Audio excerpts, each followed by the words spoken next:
Islam is a religion of peace. Yes, that's right. Islam is a religion of peace. Where were you on 9/11? Where were you when the Twin Towers fell? Where were you when America was attacked? 19 men, 4 planes, 2,977 casualties plus the 19 men. Who were these terrorists? And what caused these horrific acts?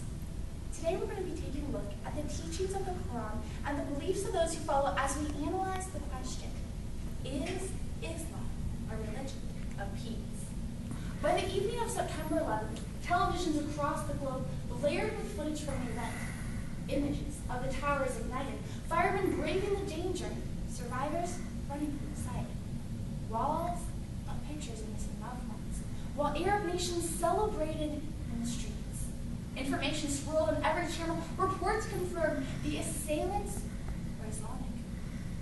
These men were Muslims. Islam, Muslim, what do they even mean? Well, quite simply, Islam means submission, and a Muslim is one who has submitted. Submitted to Sharia law, submitted to Allah. But to understand the news of today, you must understand the events of the past. The history of Islam has unfolded over the last 1,500 years. We'll start in 610 AD with the life of Muhammad ibn Abdullah. At the age of 40, the story goes that Muhammad was meditating in a cave one day when the angel Gabriel appeared to him. He received revelations telling him that he was the greatest prophet and to follow Allah, the one true God. He returned to Medina, where they hailed him as the prophet from God, and he wrote the first half of the Quran, or 92 surahs and books, setting up the religious, political, and governmental society, or Sharia law, for the community. However, these early writings said some interesting things. They can be understood to say such things as anyone who believes in one God should be respected and left alone. There should be no attempt to force others, especially Jews and Christians, to convert to Islam. And Jews and Christians have nothing to fear from Muslims. Unfortunately, war soon erupted between Muhammad and Mecca. Victorious in battle, Muhammad captured Mecca, turned it into his new holy city, and returned to Medina, where he wrote the second half of the Quran. Now, his writings said such things as, the infidel is he who says God is one of three in the Trinity. The infidel is he who says Jesus is the Christ, the Son of Mary. The infidel is your sworn enemy. The Quran also mandated, make war or jihad on the infidels who go around you. When you meet the infidel in the battlefield, strike off their heads. Make war on the infidels until the whole world submits to the will of Allah. Muhammad believed that these later writings held the real truth. So he wrote that when two ideas or surahs contradict each other, the one that Allah revealed later is the one that stands as truth. With these new orders from Allah, Muhammad and his militant army offered two options to outsiders: convert to Islam or die. As you can imagine, most of the Arabian Peninsula chose to convert quite quickly.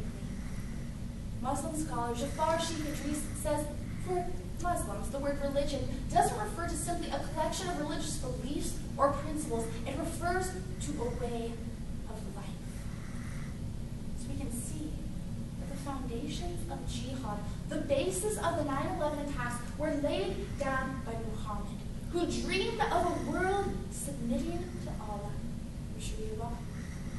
So now, while the 19 men flew American planes into American buildings were certainly here to further jihad, what about the 1.6 million Muslims living here in America, living seemingly peaceful, normal lives? Are they terrorists too? Let's take a look at a few things to know about these American Muslims. The First Amendment to the Constitution says no law shall be made prohibiting the free exercise of religion. However, Sharia law says whoever wants to change his religion, kill him. The Second Amendment provides the right to bear arms. However, according to Islamic law, non-Muslims cannot legally possess armed swords or weapons of any kind. The Third Amendment says Americans cannot be forced to quarter guests in their homes. However, Islamic law mandates non-Muslims to entertain and feed any Muslim who wishes to stay in their home for up to 3 days. The Fifth Amendment says that if we commit a crime, such as murder, we should go through the due process system. However, what did Muhammad say? No Muslim should be killed for killing an infidel. The Sixth and Seventh Amendments provide the right to trial by jury of our peers. However, Islamic law does not allow non-Muslims to testify in court against a Muslim.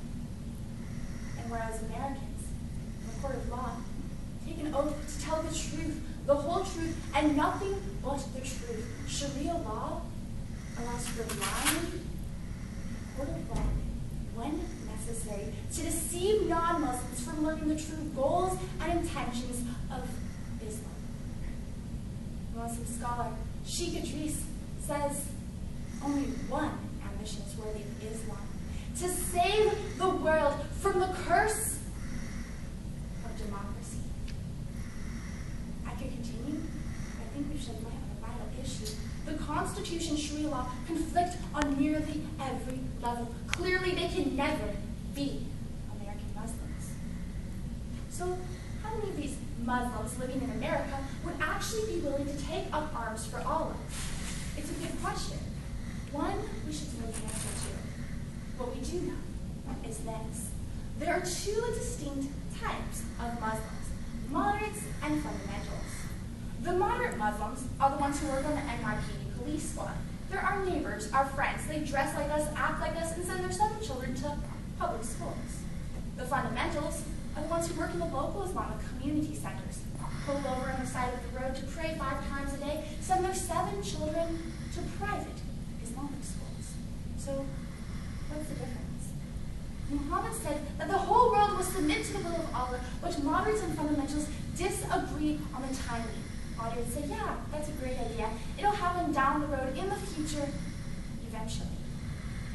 However, fundamentals believe that now, today, this year, possibly the whole world, including the West, will bow to Allah. And they're willing to do whatever it takes, including using jihad to bring about world's mission. Muslim historian William Fetter says Islam is a religion of peace. But their definition of peace is when the whole world submits to Allah, then there will be peace. So, why do they believe that the whole world is submitting now? Because our actions show that the West is ready to bow. William Fetter says again, the more we show ourselves tolerant of Islam in unprecedented ways, the more the moderate Muslims begin to think that the world is actually submitting now, and they shift from the future peaceful moderate camp to the now violent, dangerous fundamental camp. We, the West, the United States of America, are helping push moderate Muslims towards becoming fundamental Muslims. How did I ask? It's an easy question to answer. By allowing the building of an Islamic community center at the site of 9/11, and images of our national leaders submitting to Sharia law, making the 19 years. As they see our bond to Israel weakening, as Christianity declines and churches grow emptier, we see Americans suffering with grief from national travesties, and millions of Muslims lining the streets of New York City and Washington, D.C., praying 5 times a day. When we promote the culture, but most importantly, as millions of Americans sit idly by and do and say nothing, their agenda won't change. The fundamentals won't go away. 1990, 4 planes, 2,977 casualties plus the 19 men.